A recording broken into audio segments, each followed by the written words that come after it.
For this next hour here, we're going to talk about a project that I've been involved with for the last 4 years since coming to work for the Department of Health and Human Services, and that's standing up 988.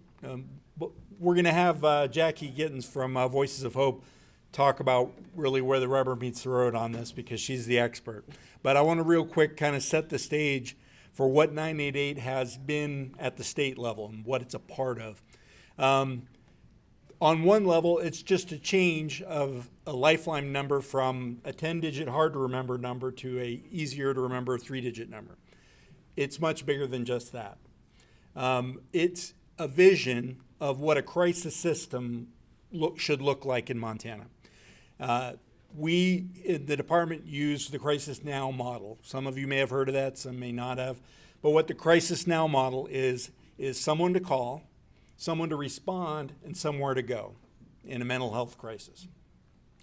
Now, Montana being Montana, we don't have a whole lot of the someone to respond and somewhere to go. You know, all of you or many of you may have heard about the issues the state hospital's having. We've got, east of Billings, there's one psychiatrist for the whole portion of the state. We've got our incredible distances you have to drive. In most small counties, the person to respond and the place to go is the sheriff's office. So we're in a resource-constrained environment. One advantage that we do have, however, is a 988 system comprised of 3 call centers that perform well above the national requirement of 90%. So from the beginning, and their performance predated 988 being stood up 3 years ago. In fact, in some cases, in Jackie's and the Help Center in Bozeman, they've been doing this for 40 years plus. So definitely a strength in this state. And so as the Crisis Now model for Montana grows and evolves, we really lean heavily on the somewhere to call. And we really want to encourage a different vision of how you and your agencies interact with 988. For a lot of people, it's like, well, if I'm suicidal, an individual is suicidal, that's a number to call. But really, we want to promote 988 as someone you can call when you're having a bad day, before you get to a suicidal crisis, the upstream piece of that. We also want to encourage helpers out there to have 988 in your back pocket, so when you're dealing with someone in a primary care setting, in any setting, you can hand them their phone and say, hey, call 988, and you'll have someone there 24/7 who can talk to them and help them get through the crisis they're at. So it's really a reframing and understanding of 988 as being this crucial part of this crisis system that we have while we're developing the other pieces. We've got some counties that have mobile crisis response. That's growing. We expect to see that grow in the future, hopefully. And we hope to see more beds in stabilization facilities in the future as well. But until that's done, we're heavily relying on 988. And the good news is, in 80% of the cases, 80 plus, the person is stabilized on the phone without requiring any further intervention. That's really powerful, value-added aspect to this.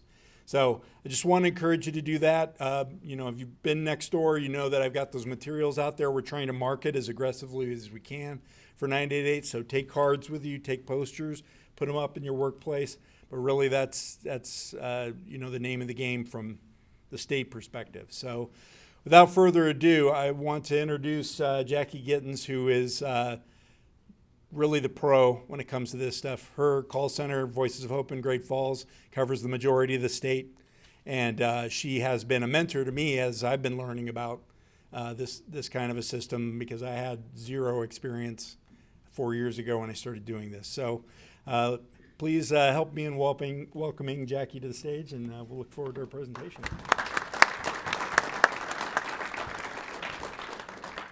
Wow, a mentor. Never been called that before. So I'm a little nervous, so I'm going to ease the little bit here, and we're going to put on the Valentine's Day glasses. So happy Valentine's Day to everybody. Special day for me. It's also my husband's birthday. So I was asked by John to talk to you here today about 988. The first thing I want to do is introduce myself. I'm Jackie Gittins. I was born and raised here in Montana, actually on the west side in Columbia Falls. I now reside in Great Falls. I went to school at MSU.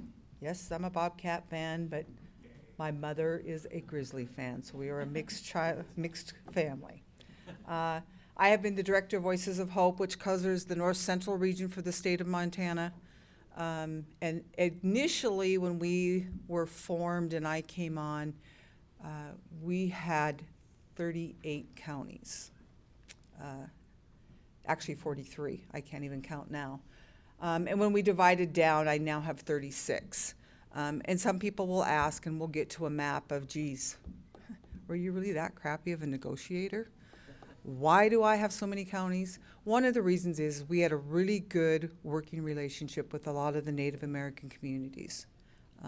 I know standing here, I don't look like I would be involved with the Native American community, but both my kids are half Native American.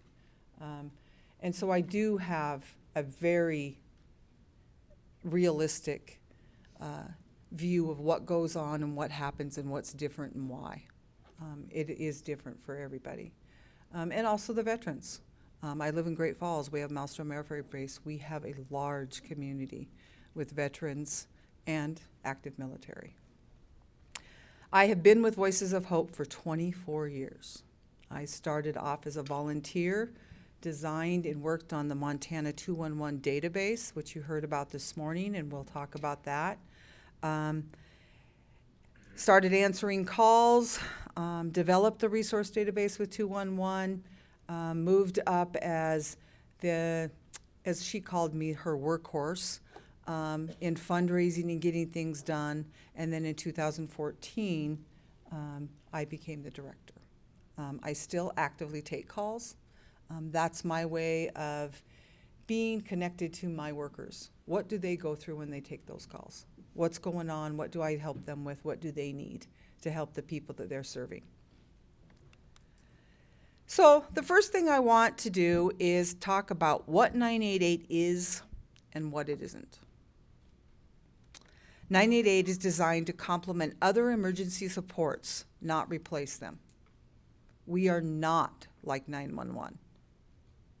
We are not like the emergency room. We're not like 211. We are 988. So we are individual. Do we work with those other agencies and programs? Absolutely, they're essential. 988 is staffed with trained counselors. And when I say trained counselors, not everyone is an LCW or a social worker or a therapist or a psychiatrist.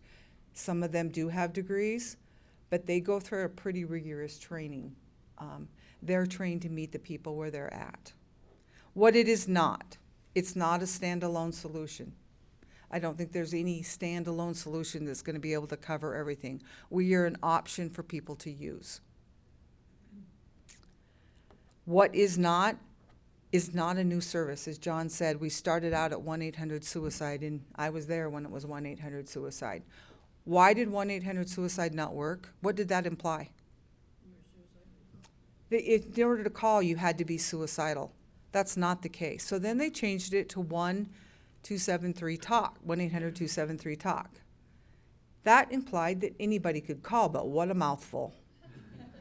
Like I said, I've been here for 24 years and I still can't say it all. So 988 came along. It's easy to use, easy to remember, and like 911 and 211, they're easier for people to use. It's not something you have to really think about. It's there. But it goes to the same number. If you were to dial 1-800-SUICIDE, it'll still come to us. It's still there. We're not taking away from anything or replacing anything. It's just there. What we offer, we are offering the accessibility of crisis services to meet the nation's growing suicide and mental health related crisis care needs, and it's big. And in Montana, we have always been in the top 5 for suicide. Not really a number we want to be. There's times we've been number 1. This is one case you don't want to be number 1. And there's reasons. You know, we have a geographical location. We do have a large military base. We do have Native American reservations. We've got 8. We're a big state. We're one of the 4th largest state in the nation. Do we have the 4th largest population? No. Are we a rich state? No, we're not. So ideally, it would be lovely to be a mental health crisis center in every little town and city. You know, do you think Roy, Montana has a mental health crisis center? No, they don't. So that's where 988 comes along and why it's been so important for those that have our centers to make 988 the best it can be. It's not 100%, but we try our hardest to make it that way. We live by the rule, no judgment, just help. We don't care where you've been, what you did, what your story is in the back. We don't even need to know at times, unless you want to tell us about it. We just want to help you in the place you're at the given time. We offer an easy to remember number for quick access. We're there 24/7. We don't get holidays off. We don't get when COVID was around and everybody got laid off. No, we didn't get laid off. In fact, our workload increased. We were there. We are answered in state, and we're divided up into regions so that you're talking to a crisis center that is nearest you. There's no sense in talking to somebody we've all witnessed here in Billings. I'm up in Great Falls. Geez, in the past 2 weeks, our weather's been a little bit on the cold side. So if somebody calls 988 and they answer it in Hawaii, do they really know what it's like for us? They don't have a clue. They just think, why are you living there? We provide connection to the Veterans Crisis Line. If you press 1 when you call 988, you can get the Veterans Crisis Liner. We also have press 3 for the LGBTQ.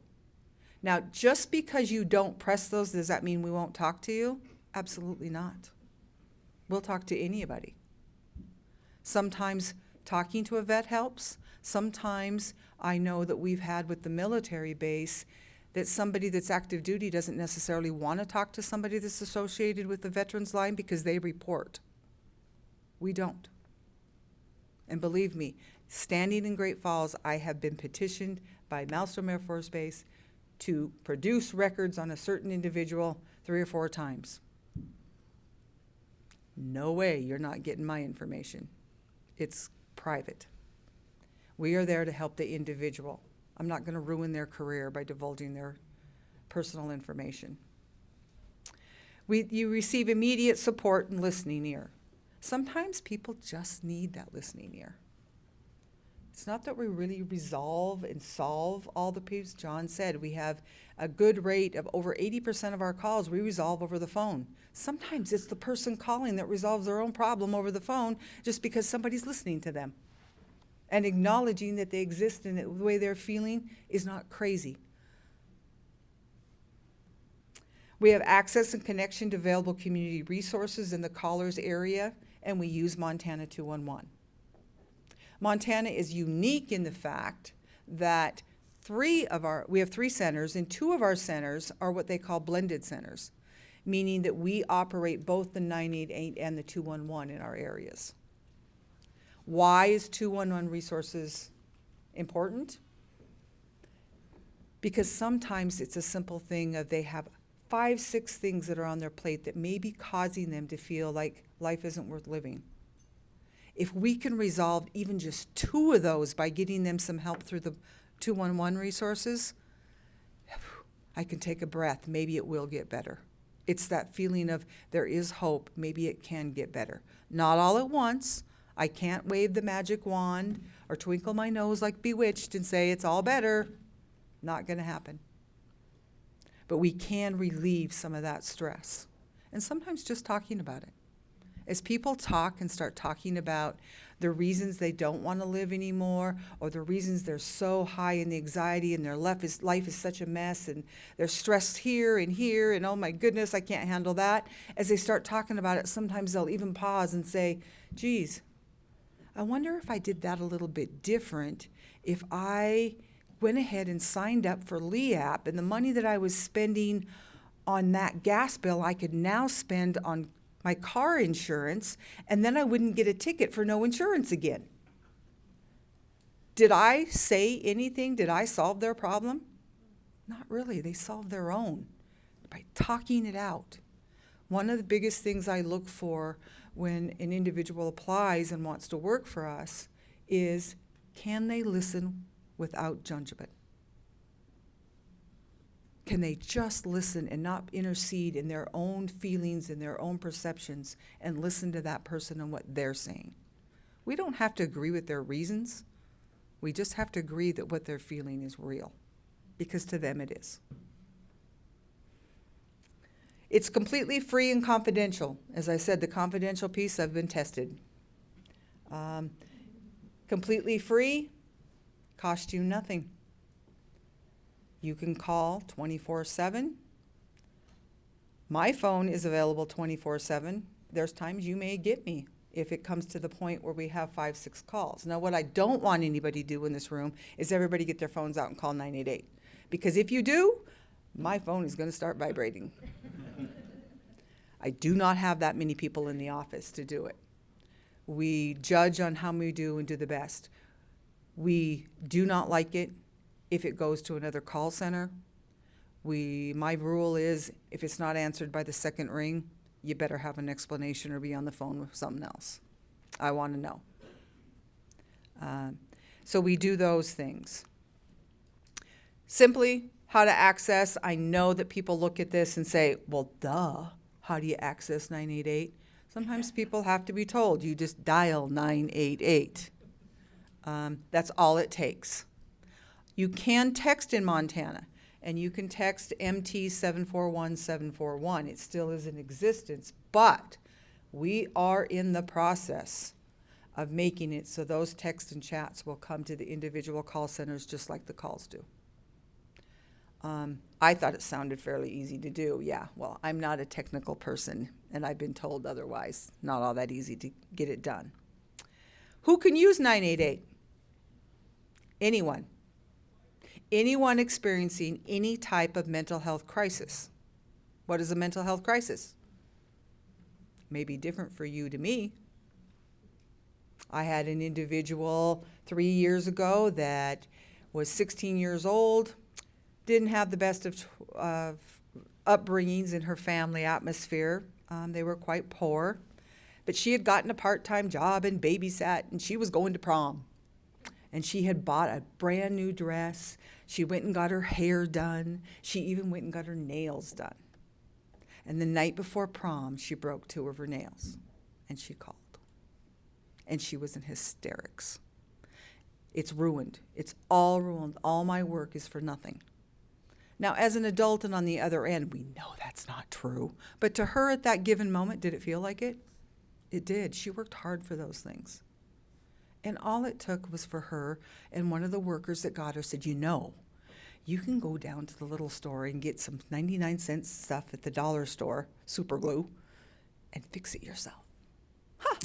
Problem solved. She went to prom, had a wonderful experience. That's how small a crisis can be. And it can balloon to where you are, unfortunately, like the mother in Wyoming. Why? And we'll never know. We can't fix them all. We'd like to. There are many reasons that people connect with 988 Lifeline. I've given you some examples. Thoughts of suicide, feeling overwhelmed with anxiety, sexual orientation worries, drinking too much, drug use, feeling depressed, mental and physical illnesses, loneliness. Do you think we have loneliness in Montana? Yeah, we do. I drove through some of that coming here. Trauma, relationships, economic worries. The world isn't the best place to be in right now for some of us, and each day is a new experience. But also, family members and friends of people that are concerned about somebody can also call. Now, it doesn't mean that we will, hey, I have an individual and I'm really concerned about this, could you call them? I will hesitate. That isn't our job to call somebody cold call. It depends on the situation. Now, if I have somebody that is in the emergency room and is calling and the nurse says, hey, can you talk to this person or can you call this person on their cell phone? Absolutely. Law enforcement, if they call and say, I just got done with the call. They say they're okay, but I'm a little bit worried. Would you mind giving them a call and offering your services and talk to them? Absolutely, we'll do it. I'm not saying we'd never do a third party. We hesitate because we don't know all the details. And we don't want to, you don't want somebody to say, oh, we just called you out of the blue because so-and-so down the street was worried about you. That could become very alarming to somebody. We'd rather have, it comes better from the person that they know. Hey, why don't you go down the street and say to them, I really don't know how to handle this, but I heard about this number. Why don't you give it a call? That's more appropriate. They're calling and wanting that. That's the advantage we have, is they're calling us. What happens when you call 988? People ask me that all the time. So what happens when you call 988? Well, the first thing you're going to notice is you're going to a centralized system for 988, and it's going to give you this message, and it's going to feel like 20 minutes before you're connected. It's not 20 minutes, but it probably feels like that if you're in a high state of anxiety. The message goes to a centralized Washington, D.C. office switchboard. It takes what the number is, and now it's more geographical than it ever has been. Depending on where that call is coming from, it distinguishes what call center is going to receive that call. So it's trying to get you to the center that is closest to you. Who knows more about the resources and what's going on in that community than the person in the call center in that area? You speak to a trained crisis counselor. You receive immediate support and a listening ear.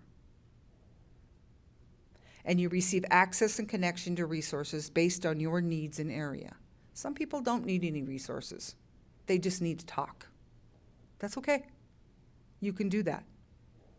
As I said, geo-routing comes through there.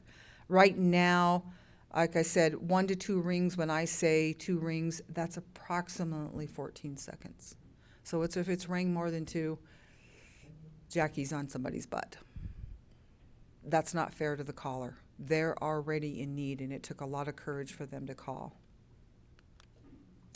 I talked about the call center areas, and I have to take the glasses off because I can only see lines and everything's red.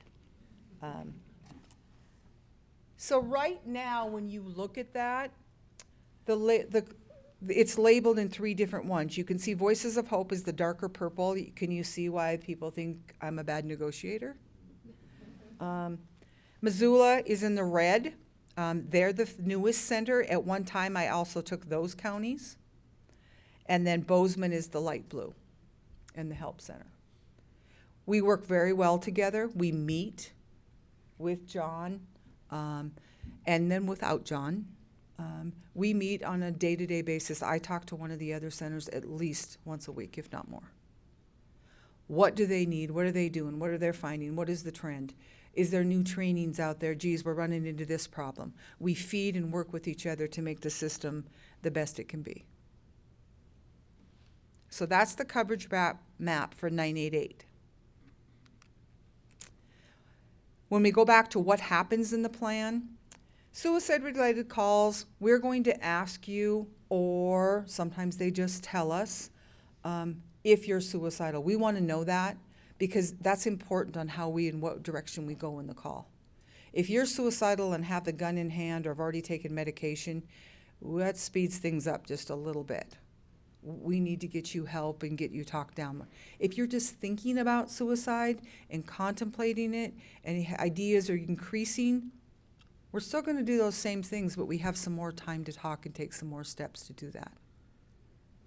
This is kind of what we do. We're trying to de-escalate the crisis by active listening, collaborate with the caller about problem solving. And when I say collaborate, it has to be collaborate. Because if I just tell an individual, you need to do this, this, and this, that's probably what they've been told all their life. They need to have the buy-in and the say as what is feasible and realistic for them. For example, a lot of people in situations that are suicidal have used either drugs or alcohol. Let's face it gives us courage. It doesn't hurt. It's a self-medication type thing.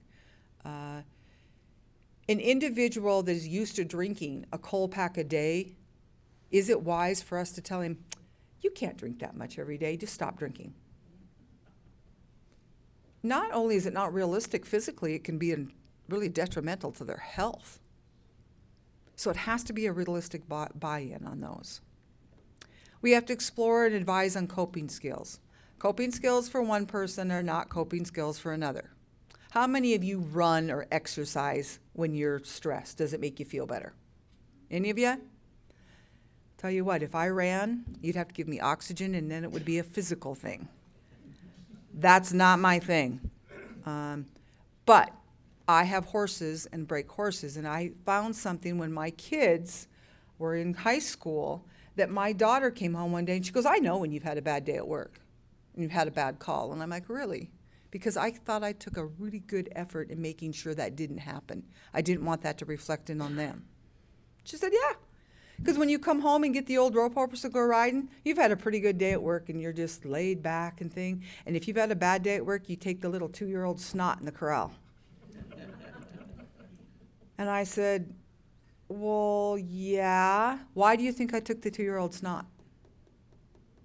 Because if I'm on him and not paying attention to what I'm doing, guess what's going to happen? I'm coming off.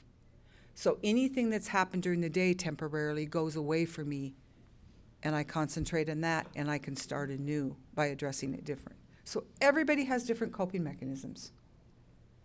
Some people can read a book, watch a movie, crochet, cook, shop, whatever. Some of them are healthier than others, but it's different for everybody. We can also provide referrals and resources to people. Resources that fit their needs. What's unique about the 211 database is that it has eligibility requirements, so I'm not going to give a 16-year-old a resource to go to the Veterans Center to get help with food, let's say, or housing. Why? Because they're not eligible for that service. So we try to go down the eligibility with 211, get the resources that are going to fit them at their time and what their needs are. We can provide emotional support, and we can advocate for the caller. In some instances, the person is not able, and some of the simple things are, I have a cell phone, I have pay for minutes, and I only have 3 minutes left on my plan this month. I can't make that call to make the appointment. Can you make it for me? Yeah, we can, and we will. We have to explore the needs of the caller. Sometimes the need that's the most apparent is not the underlying need. It trickles down. Again, referring the caller to the appropriate resource and providing information about that resource. Suicide-related calls, again, we have to formulate a specific plan depending on their needs, their actions, and what is immediately going on in that active engagement. It's really important that when a person calls that we actively. So if somebody calls and you sound depressed or you're stressed, don't feel really upset when somebody says, so have you thought about suicide? They're not doing it because they think you are. They're just trying to clarify one way or the other. Because if you are, then we need to address these needs first. And then we'll address the needs for your financial assistance or housing or utility assistance. Oops, and I'm just pressing buttons to beat heck. We can only help people to help themselves. We can't do it for you. But that listening ear can be very... Are you limited to how many times you can call a day? Nope. Unless you start calling me once every 20 minutes with nothing. But if you just want to talk, we might limit you a little bit, and we can also offer follow-up and advocate for you in that way too. We do take third-party calls and provide different trainings in the communities. Beyond the call. So we've answered the call. What do we do beyond? And how come we can do it? We have very intensive trainings, and we have center accreditations. Brenda talked about 211 this morning and accreditations through 211. suicide-related calls, American Association of Suicidology, Crisis Line, I can't remember the other one. International Crisis Lines. There's several, but they all are pretty much the same, and we're all accredited with those. You have to be accredited every 3 to 5 years, depending on how you did the previous accreditation. They review what you've done. It's an intense year-long procedure to get accredited. Not something I look forward to every year, just because they're asking for a lot of paperwork. We work with 8 Native American tribes in Montana to try and establish a 24/7 Native American 988 hotline. And I know you have somebody coming up that's going to talk probably maybe more about that. Voices of Hope has collaborated this past year with the Fort Peck tribe. And they are not a 988 center yet. That's what we're working on, is so that they can have their own. But we work with them to try to establish their needs, what they need, and we will back them up. They probably don't, as a smaller community, have the capability of staffing along 24/7, especially if the needs are high. If they would get any overflow calls, we would take them. So we will work with them. Right now, it's one of the first in the nation that is happening with the tribes and working that close. And we have a couple more that are joining in. They've just kind of been our pilot program right now.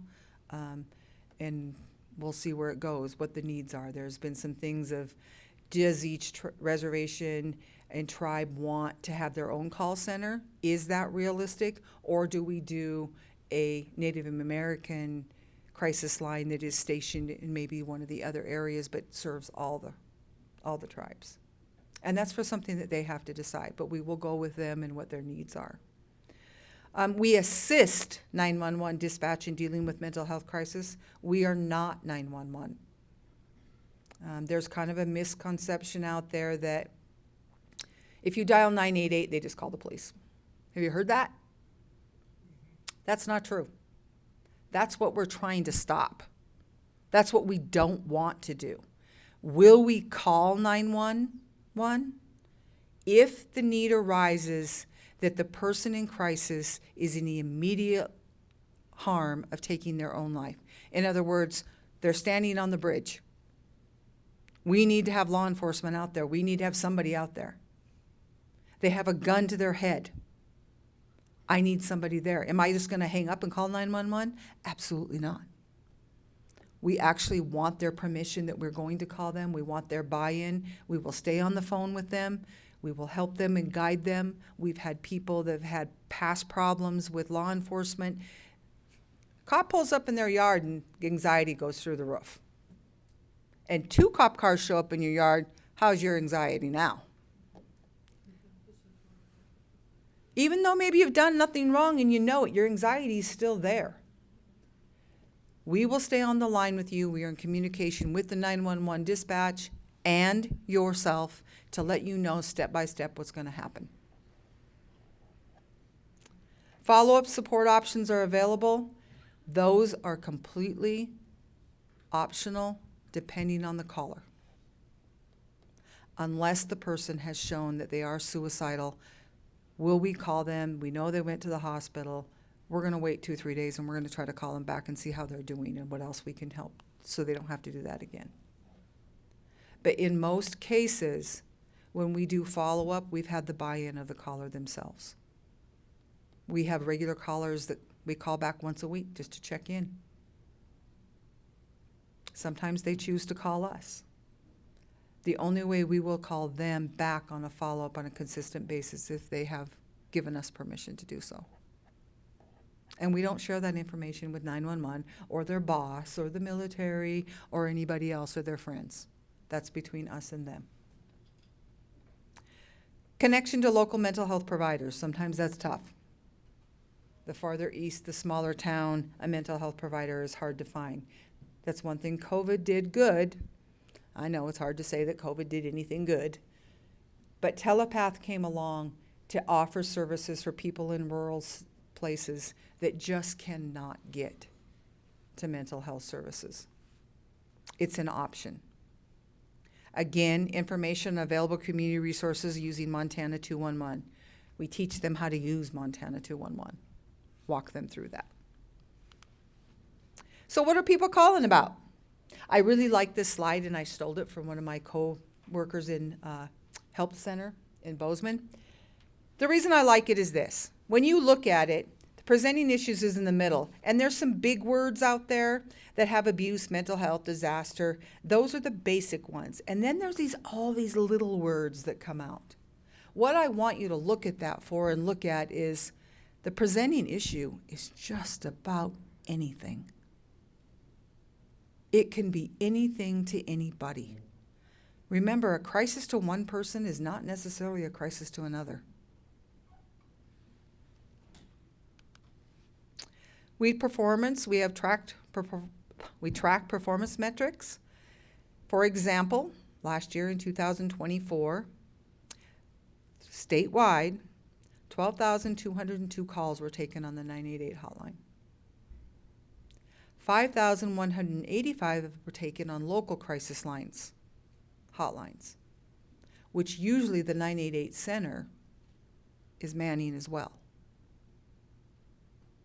Why would they use a local crisis line rather than 988? It could be a variety of reasons and a personal preference. Doesn't matter. We want to give options. We also took over 3,000 calls on the 211 lines that could have easily escalated to crisis calls if the issues they had weren't addressed. In all, that's over 20,000 calls we took in the state of Montana. Our answer rate is at 96.4 cents. That's the top 6 in the nation. I think we currently rate number 2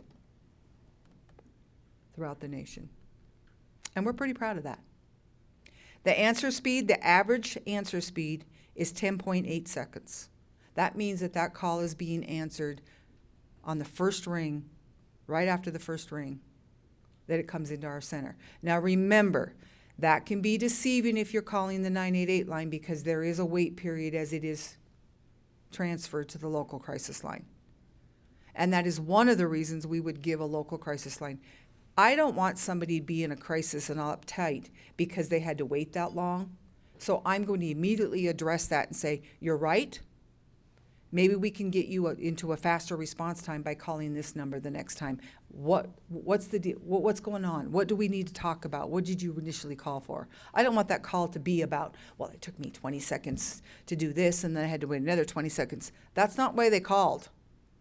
So let's not make the call about that. They called for a reason. Let's find out why. 988 and 211. They are 2 separate programs, but they work hand in hand, as you can see.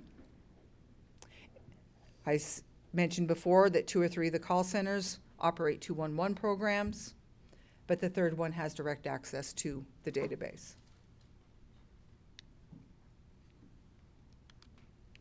Effectiveness. The overall effectiveness of the 988 hotline. Safety planning, we have active listening, we collaborate problem solving, and disabling the means if they are suicidal. Risk assessment, 89% of all our callers are screened for suicide. Stabilization, 76% of the high-risk callers are stabilized over the phone, meaning 76% of those callers that said that they were suicidal can be resolved over the phone. Follow-up care. Slow to start sometimes, but 75% of all our calls we do follow-up on. Why would people not want to have a follow-up call? They don't want their family or surroundings to know they asked for help. Right. They don't want anybody to know. The judgment starts. Yep.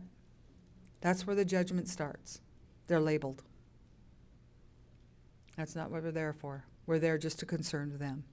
I don't care if it's the person that just got out of jail. I don't even want to know half the time why they were there. But they are somebody's sister, brother, mother, brother, granddaughter, best friend. They matter to somebody, and their life matters. And then resource referral. We refer over 4,000 referrals to different people. Outcomes, as I said before, 78% of ours are immediate crisis over the phone. Some of our centers do have some walk-in referrals. That doesn't happen very often because we are anonymous. And again, people don't want you to know who they are. That's why hotlines work, is because it is anonymous. Only 2% do we send to the emergency room, and usually that is by themselves going, or a friend or a neighbor, a family member taking them. Law enforcement, voluntarily, about 1%. There is a 2.5% that are involuntary. There are some cases where that person has gone to the next step in that level, and our biggest priority at that moment is to save their life. Sometimes we don't know. They hang up on us. And we have called back, and they don't answer. That's their right. That doesn't mean I'm going to call 911 and say, you know what? They called us, and then they hung up on us, and they didn't answer. So we're sending law enforcement. That's not what we do. Not unless we have any indication that their life is at risk at that given time. 988 and 911 coordination. We do coordinate with 911. Don't get me wrong. We can't exist with 988 without 911. Our center does phone service, hotline. We never meet the person in person. We do not have badges. We do not carry guns. Therefore, we need 911 when somebody's life's at risk, because I'm not sending one of my people out with no training. It's bad enough I have to send one of them out. Some MOUs exist with individual call centers. We've always had that, but right now we're working with a company called Third Signal on 911-988 integration project. And we actually, yesterday, I got my first official from Teton County that we have an official MOU on policies and procedures that we will follow with that county. Creating policies and procedures with individual county law enforcement. What I didn't know is, sure, so you have one MOU, why not just pass it on to the rest and they can all be the same? Every 911 center in this state operates differently in some way than a different 911 center. Some could be because they just don't have the capacity or the equipment to do so. But they all have some counties and 911 centers serve 3 and 4 counties. So they have a different procedure than the one that just serves one county. On the state level, DPHS crisis team presenting to Montana Department of Justice. They are going to be presenting them to create that dialogue on statewide process and protocols. On the federal level, SAMHSA is working with DOT and the National Association of State 911 Administrators to increase the number of states that establish processes. It's kind of become the norm that we start these MOUs and get them in place. And what we have found is they've been very informational for our operators, because they didn't realize what 911 operators were going through, and 911 operators didn't understand what we went through. We're not competing. We're working together with it to help that individual. If they have somebody that just needs somebody to talk themselves through, does a 911 operator have 45 minutes to do that? No, they do not. And it would be a shame if they did and then missed another call because of it. So we're trying to lessen their load on those. Call to action. What can you guys do? Share the 988 number. Post information on social media. Educate your community about 988. You can call one of the centers. We'll get somebody out there to do a presentation, or we'll send John. We can do that too. We have materials with 988 logo that we can send out to you. We even have some that are more geared towards veterans, some LGBTQ, some kids. I give a lot of QPR presentations. Do you think I give the same presentation to the grade school that I do to the high school? Not on your life. You've got about 5-10 minutes with grade school, and that's it. But I will tell you this. I've never gone into a classroom, whether it's grade school, high school, or middle school, and have to explain to them what suicide is. They all know what the word means. So become an advocate for mental health awareness. Again, as John mentioned before, someone to talk to, someone to respond, and a safe place for help. In a world where mental health concerns are gaining recognition, suicide prevention has emerged as a critical issue. The need for comprehensive resources for suicide prevention is more urgent than ever. As communities strive to build a safety net for their members, resources become the cornerstone of support and care. Understand the gravity of the issue that we have. Millions of people are lost to suicide each year. Empower the community that you live in. It may be different than the community I live in. You may have different needs. You may have a different approach. Meet the people where they're at. Don't design it for them. Helplines and crisis centers can make a significant difference in saving lives. In working together, we can save lives together. And that is the end of my presentation, unless any of you have questions. I do have some more facts and figures that I can give you. If I don't have them, I'll be the first to tell you. Don't have that, but we'll figure out how we can. Yes?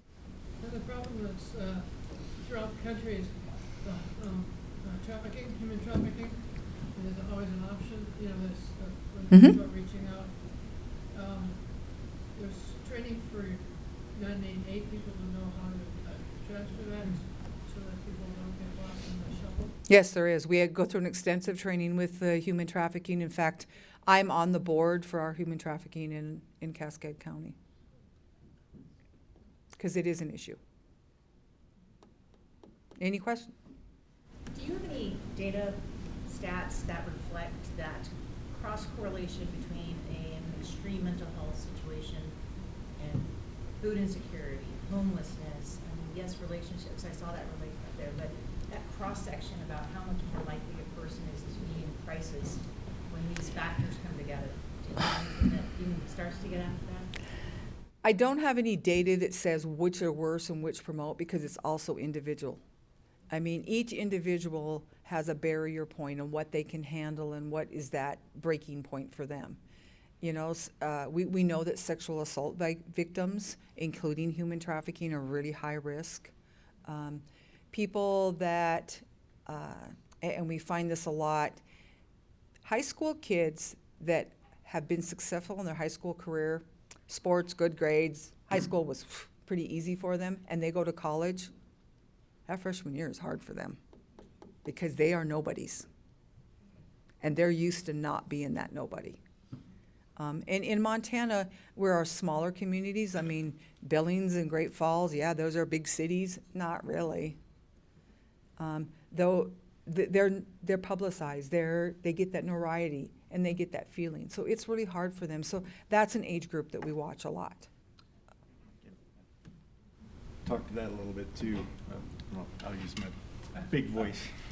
As a suicide prevention program manager for the state, we give the legislature every session overview of the factors that contribute to suicide risk. And it's a lot of stuff. You mentioned one of them, which is food insecurity, the social determinants of health that lead people to risk. We know that's a huge factor. We're always asked, okay, you do all this stuff, you've got 988, why is Montana always in the top 3-5 states in the country? And it's because we really have a perfect storm of those factors, and they're not things that anyone is really doing anything about, okay? So social isolation, Jackie talked about it. We've got, I think, something like 7.4 people per square mile compared to 80 per square mile average for the rest of the country. So the social isolation piece is huge. Substance use, we have a drinking culture. I live in Helena, and I think we're up to our 7th or 8th microbrewery for a population of 30,000 people. And that's where I meet my buddies, so that's a factor. Gun ownership, we are proud of being gun owners, and no one wants to give up their guns, but that we know that in Montana, in 70% of suicides, that's the means that's used. So as long as that's the case and people hold on to their guns, that's going to be a risk factor that contributes to that. Poverty, we have a lot of people, we have a boom and bust economy. And so to what her question was, those social determinants are going to up everybody's risk. If you are somebody who experiences a financial shock, or a divorce or something that's created by these economic conditions, you're at much greater risk.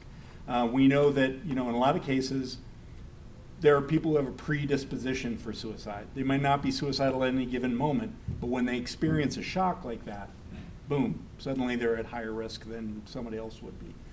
We know that populations that live above 3,500 feet have a higher risk of suicide because of vitamin D deficiency and altitude.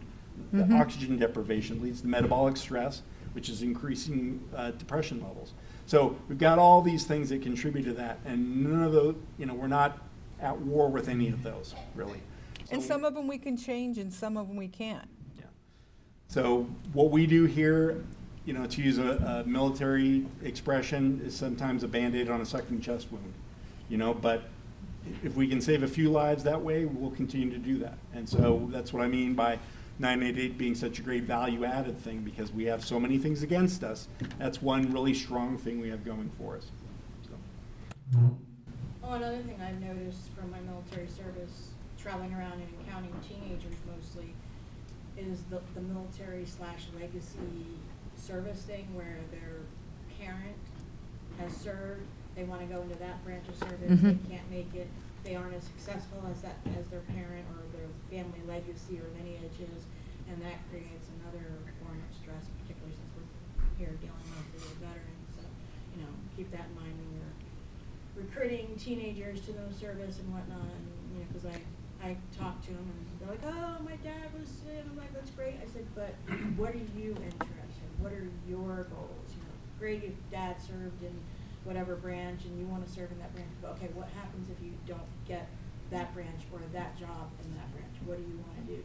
So I start the conversation, even if I'm not there to finish it, to let them know it's okay if you don't make it, because I don't want them to be 5 years down the road, on your call center because they didn't live up to the lineage or the legacy of their family, because that can be stressful. Yeah, it's like Jackie said, young people are extremely vulnerable to the expectation management thing, right? So as parents, as members of the community, helping them negotiate those shocks is very important. Well, and one of the things we've enacted on some of the reservations, and people were like, how does that have anything to do with suicide? It was parenting classes. Because our young youth do not know how to cope with things. They have no coping mechanisms. Everything, and COVID taught us to internalize everything can be done from a cell phone. So they don't have to interact with people. They don't have to feel those things. So if they're feeling down and don't like the way the person looks at them or says to them, I don't have to. I don't have to cope with it. I don't have to deal with it. So coping mechanisms are something that we really strive for in trying to teach. Again, each individual person has their own coping mechanisms on how we deal with them, just like I told you about stress. How do they deal with stress? When I get a teenager that calls because they're suicidal because their parents took their cell phone away from them, and I say, why? And that, last week I was late about half an hour, but this time I was only late about 20 minutes.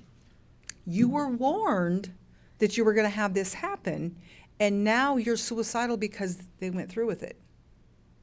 That's a coping mechanism. It's not the end of the world. You will survive it. But they don't, at that given time, they don't believe that. Jackie talked about going and talking to schools, and we have a number of programs for kids from kindergarten up that aren't directly related to suicide, but they play a role in reducing the likelihood of suicide later on. So with school-age kids, we have the PACS Good Behavior Green, which is a coping skill developing program. We're trying to get it in more and more schools. Once they get to that high school or middle school, high school, you start using the word suicide. It becomes more appropriate. But we want to develop those emotional coping skills as early as possible so that they don't become high risk later on. And they've become our allies in the schools. I'm the first one to tell as I teach and talk to a class about it, I need their help. Because who knows their peers better? Not the teachers and not the parents, not me. The peers know. Question?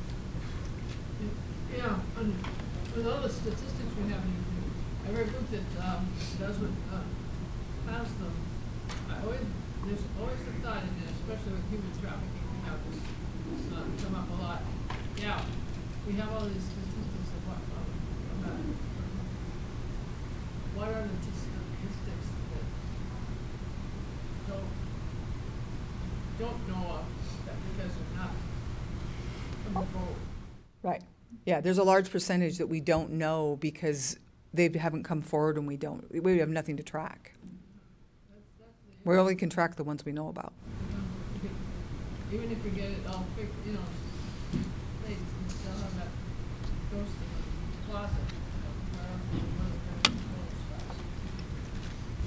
Absolutely. Anybody else have anything else? Sure. I'm wondering if you could expand on a little bit about, like, maybe the nature of a call that might be postpartum related, or a new parent calling 988? So then we would go back to, so if we're going to establish somebody that's in postpartum and having depression, and it is real, I've never experienced it, but I have friends and a daughter that did. And so postpartum depression is real. So trying to establish that to that person and making that connection with them as to what is going on in their life, what's caused it, did they always feel like this, or did something happen that interceded and started this feelings? Then we can pinpoint maybe a little bit more. And then we would actually go to the referral part of it and refer those to agencies and people. We have several groups in Great Falls and throughout the state that deal with that, and encouraging them to get not only medical help, but support groups and mental health for it, because it is real. But acknowledging to them that it's real is really important, because in many cases they're being told, it's just in your head. Head or not, it's there. Do you tend to have veterans in the call centers? I have two. I have two that work for me part-time. We try to get a vast, different age groups. And I'm lucky that way because I work in a community that has a military standing on it. But we do, and we do not hesitate to talk to anybody. Like I said, veteran or not, it doesn't matter. We do have, I just got new statistics, on an average, we're getting about 7% of our callers, 6.5% are veterans, and 16.1% of them are active military. And why do they call us and not their red shirt or go to the medical doctor? Why do you think? You guys know the answer. It affects their career. I don't. Like I said, I've been called. It's the last time I've been called to the base to testify that they were going to subpoena my information was about 6 years ago, and they've given up since then. I'm just kind of obstinate that way. And I can play the dumb girl act and the dumb blonde girl really well. But my objective is to protect that caller. Any other questions for me? No, but thank you for 988. Well, thank you for having me. Please spread the word. I put my name up there. We'll put it up on top. If you can't get a hold of me, get a hold of John. If you just want to talk about something in general, I am accessible one-on-one too. Yeah, and just on that too, I have a block of training for 988 for EMS for any group. So if you have an organization you'd like to get some training on how to use it, not, it's not in the weeds like she's giving it to you on how it actually works, but how you might, as not an individual in crisis, might use it to strengthen your organization. The other thing too is I'm available for suicide prevention training, general suicide prevention training anytime. So. What you need in your community or in your area, you let us know what you need and we'll try to figure out something that can help you get that done.